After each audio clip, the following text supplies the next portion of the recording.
లోక కళ్యాణార్థం చేపట్టిన రామదీక్ష మరియు స్వర్ణ పాదుకల పల్లకి పాదయాత్ర ఈరోజు 11వ రోజు జబల్పూర్ నర్మదామాయి దగ్గరికి చేరుకుంది. చక్కగా ఇప్పుడే మహాఆరతిని కూడా ఇవాళ పాదుకలకు అట్లాగే మేము కూడా దర్శించుకోవడం జరిగింది.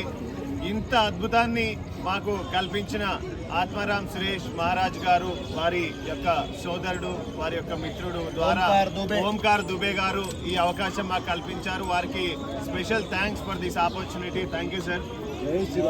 అండ్ మనకి ఇంకా ఒక 3 రోజుల సమయం ఉంది. 30వ తారీఖు మధ్యాహ్నం కల్లా మనం అయోధ్య చేరుకుంటాం. ఈ రామదీక్ష ప్రవేశపెట్టడమే తొలిసారి అయితే దాంట్లో స్వర్ణ పాదుకల పల్లకి యాత్ర చేయడం అనేది మరో అద్భుతం.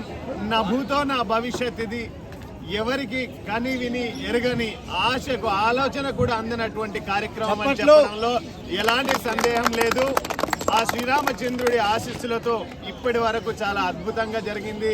దాదాపుగా 50 మంది పైచిలకు రామదీక్ష తీసుకొని మేము ఇవాళ వచ్చాం. అందరం కూడా ఆరోగ్యంగా చక్కగా ఈ కార్యక్రమంతో జరుగుతూ ఉంది, వెళ్తా ఉంది. సో రామచంద్రమూర్తి ఆశీస్సులు మరింత మెండుగా ఉండాలని కోరుకుంటూ అందరికీ జై శ్రీరామ్.